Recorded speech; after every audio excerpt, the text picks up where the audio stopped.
ये बात गांव फिडलपुर की है। वहां एक बुजुर्ग माँ, उसका बेटा, बहू और उनके दो छोटे बच्चे रहते थे। परिवार में एक ही बेटा था जो दिन रात मेहनत करता और अपने पूरे परिवार की सेवा करता था। बुजुर्ग माँ घर के छोटे मोटे काम संभालती थीं, जबकि बहू घर की देखभाल में लगी रहती थीं। बच्चे अभी छोटे थे। एक की उम्र लगभग 4 साल थी और दूसरे की 2 साल। बुजुर्ग माँ का बेटा श्याम था जो खरबूजे की खेती करता था। वो खेत में उगाए हुए खरबूजे बाजार में बेचता और उसी से पैसा कमाकर अपने परिवार का पालन पोषण करता था। ऐसे ही कई दिन तक सब कुछ ठीक चलता रहा, लेकिन एक दिन श्याम के साथ एक दुर्घटना हो गई। हमेशा की तरह वो अपने खेत में खरबूजे तोड़ रहा था, लेकिन इस बार उसके पैर के नीचे एक जहरीला सांप आ गया। उस सांप ने श्याम को डस लिया और उसकी हालत धीरे धीरे बिगड़ने लगी। उसकी बुजुर्ग माँ ने उसे बचाने की बहुत कोशिश की। उसने तुरंत गांव के डॉक्टर को बुलवाया, लेकिन तब तक बहुत देर हो चुकी थी। श्याम की सांसें थम चुकी थीं। अब वो भगवान को प्यारा हो चुका था। श्याम के मरने के बाद उसकी बुजुर्ग माँ और पत्नी बहुत रोईं। पूरे घर में दुख और सन्नाटा छा गया था। श्याम की मौत ने पूरे परिवार को अंदर से तोड़ कर रख दिया। उसका शरीर पूरी तरह काला पड़ चुका था। बुजुर्ग माँ के पास ज्यादा पैसे नहीं थे। जो भी थोड़ी बहुत जमा पूंजी थी वह श्याम को अंतिम विदाई देने में खर्च हो गई। माँ ने अपने गहने और कंगन तक बेच दिए और उन्हीं पैसों से श्याम का अंतिम संस्कार कराया। अब घर सूना हो गया था और लोग शोक व्यक्त कर अपने अपने रास्ते चले गए थे। अगली सुबह होती है। बुजुर्ग माँ जब उठकर देखती हैं तो उन्हें पता चलता है कि श्याम की पत्नी सीमा को बहुत तेज बुखार हो रहा है। पास ही उनके पोता और पोती भूख के मारे रो रहे थे। बच्चों को बहुत भूख लगी थी, लेकिन घर में कुछ भी खाने को नहीं था। माँ ने इधर उधर देखा तो बस थोड़े से खरबूजे बचे थे।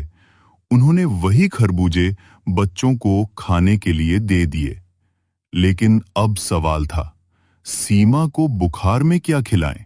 घर में दवा तो दूर, खाना तक नहीं था। आखिरकार बुजुर्ग माँ पैसों की मदद के लिए गांव के जमींदार के पास जाती हैं, लेकिन जमींदार ने साफ मना कर दिया और कोई मदद नहीं की।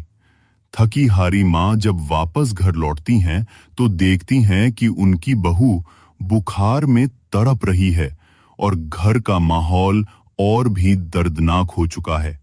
अब बुजुर्ग माँ के पास कोई और चारा नहीं बचा था।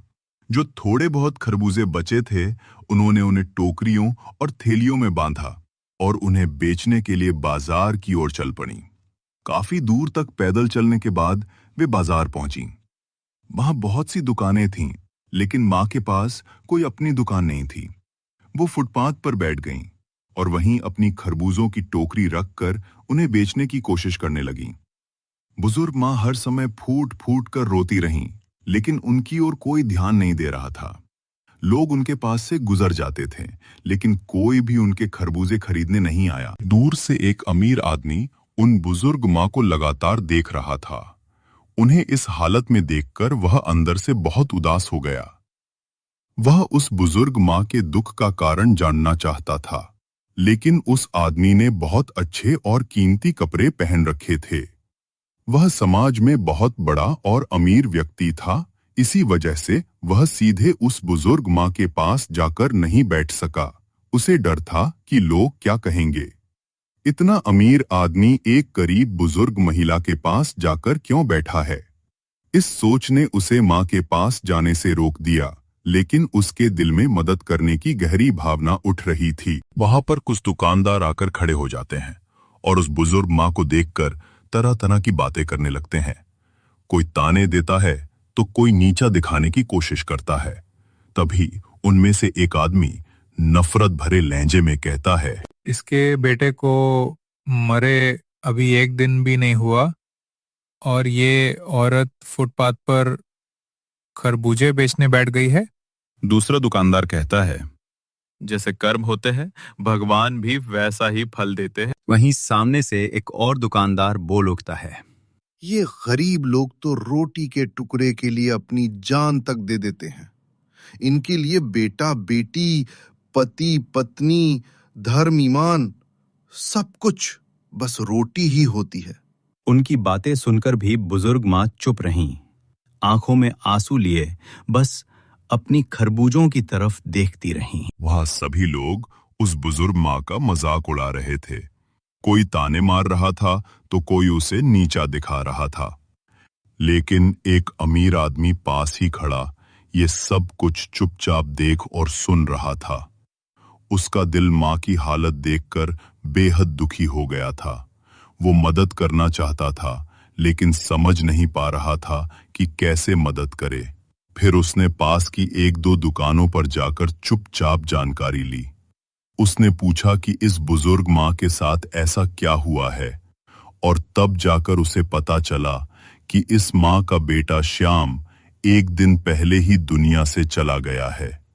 ये सुनकर वो आदमी और भी ज्यादा भावुक और व्यथित हो गया। वो अमीर आदमी उस गरीब माँ का दुख तो नहीं बांट सकता था, लेकिन उसने उसके दुख की गहराई को ईमानदारी से महसूस किया। उसे याद आया कि करीब 2 साल पहले उसके ही पड़ोस में रहने वाली एक अमीर महिला का बेटा भी दुनिया से चला गया था। उस अमीर माँ की हालत यह थी कि वह 1 महीने तक बिस्तर से उठ नहीं सकी। वो गहरे सदमे में चली गई थी और हर दिन अपने बेटे की याद में आंसू बहाती रहती थी। और इधर यह गरीब माँ, जिसका बेटा सिर्फ 1 दिन पहले ही इस दुनिया से गया है, फिर भी वो अपने पोते पोतियों और बहू के लिए रोटी कमाने के लिए बाहर निकल पड़ी है। ये सोचकर वो अमीर आदमी अंदर तक हिल गया और उसे उस गरीब माँ के साहस और मजबूरी दोनों ने बहुत प्रभावित किया। अमीर आदमी उस बुजुर्ग माँ की मदद करना चाहता था, लेकिन सवाल ये था कि वो मदद करे कैसे। फिर उसने एक सोच समझकर कदम उठाया। वो वहां खड़े कई आदमियों को इकट्ठा करता है और उनसे कहता है, देखो दोस्तों, तुम्हें उस बुजुर्ग महिला से उसके सारे खरबूजे खरीदने हैं। पैसे मैं दूंगा। यह सुनकर उनमें से एक आदमी चौंक कर कहता है, अरे भाई, ये बात तुम हमसे क्यों कह रहे हो? तुम खुद भी तो खरबूजे खरीद सकते हो ना? तब वह अमीर आदमी मुस्कुराते हुए और गंभीर स्वर में कहता है, हाँ, मैं खरबूजे खुद भी खरीद सकता हूँ, लेकिन समाज में मेरी एक अलग पहचान और इज्जत है। अगर मैं सीधे जाकर उस गरीब महिला से खरबूजे खरीदूंगा तो लोग तरह तरह की बातें बनाएंगे। लेकिन मैं उस महिला की मदद करना चाहता हूँ, बिना उसे ये एहसास दिलाए कि उसे कोई दया मिल रही है।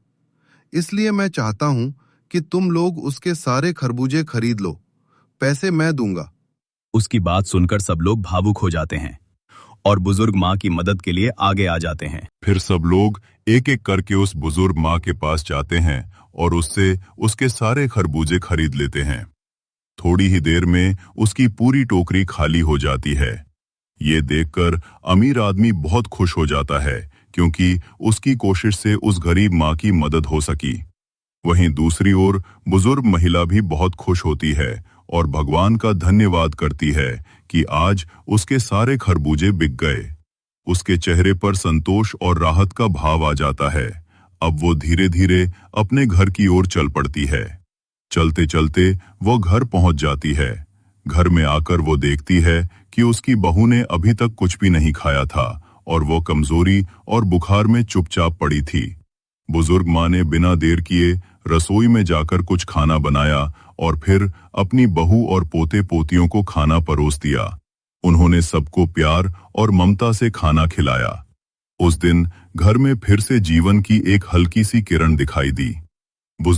अब बुजुर्ग महिला की बहू पूरी तरह ठीक हो चुकी थी। वो अब घर के कामों में भी हाथ बटाने लगी थी। धीरे धीरे घर की हालत सुधरने लगी। अब घर चलाने के लिए बहू और बुजुर्ग माँ दोनों ने मिलकर काम करना शुरू कर दिया था। बहू खेत से खरबूजे तोड़कर लाती और बुजुर्ग माँ उन्हें बेचने के लिए बाजार जाती। मेहनत और ईमानदारी से काम करते करते उन्होंने एक छोटी सी अच्छी सी दुकान भी खरीद ली थी, जहां वे अपने खरबूजे बेचती थीं। अब बहू के बच्चे भी बड़े हो गए थे और वे स्कूल जाने लगे थे। धीरे धीरे घर में फिर से रौनक लौट आई थी। अब पूरा परिवार सुख शांति और खुशहाली के साथ रहने लगा था।